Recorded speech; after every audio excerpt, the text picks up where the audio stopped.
Colleagues, I rise today in support of House Bill 2014, legislation that I believe will restore some justice for survivors of serious injuries, abuse, negligence, and discrimination. In committee, we had the opportunity to hear many compelling stories of individuals who've experienced trauma but were denied proper recourse. And I believe whether the act is intentional or negligent, there's still trauma to the victim that needs to be addressed. So I want to tell you about Victor Pierce, who bravely came forward to tell his story about the consistent, repeated racial harassment he endured for 22 years as an employee at Daimler Truck North America's Swan Island plant in North Portland. After serving his country in the Air Force, Victor came back to Portland to work at Daimler, and over 22 years endured a progressively more hostile work environment and was subject to racial harassment and intimidation so bad that he had to leave.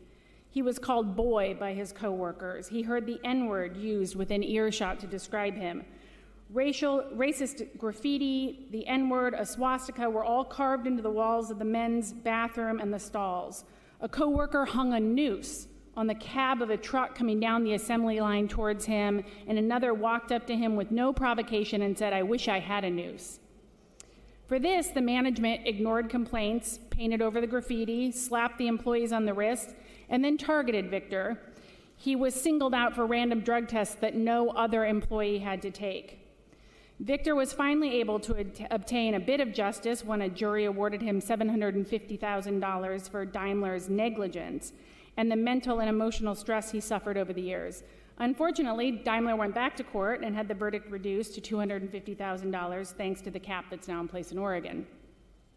For the company that made $45 billion last year, this was nothing.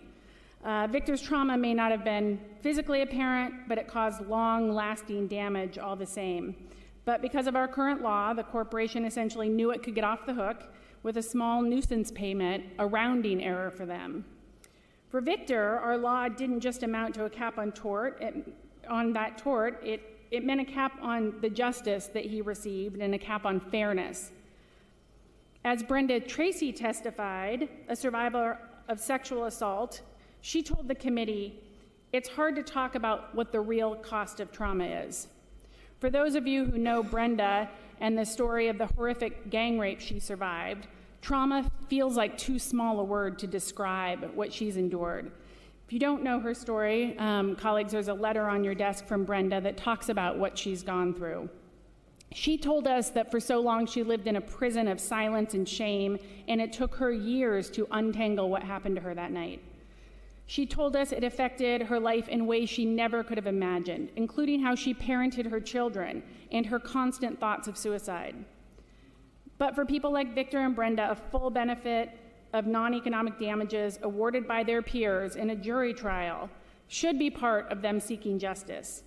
I believe when benefits are capped, we say to those who have experienced trauma, physical and emotional, that we're willing to validate their trauma, but they don't deserve to be compensated for it.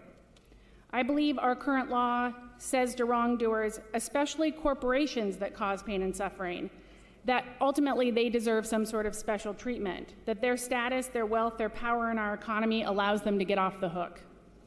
The fundamental right, your Seventh Amendment right to a jury trial by your peers is fine unless it interferes with a corporation's profits.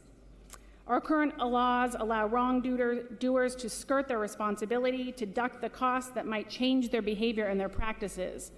Our current law allows wrongdoers to shortchange Oregonians who have been hurt and are suffering through trauma. Our law in the books today puts a cap on fairness, it puts a cap on accountability, and ultimately I believe it puts a cap on justice for regular Oregonians. And I just believe that's wrong. This legislation ultimately brings Oregon back to where it was before the ruling in Horton in 2016, a return to the status quo. In this case, a first step to ensuring equal access to justice, because it begins to lift the cap on justice and fairness. I urge an aye vote, colleagues.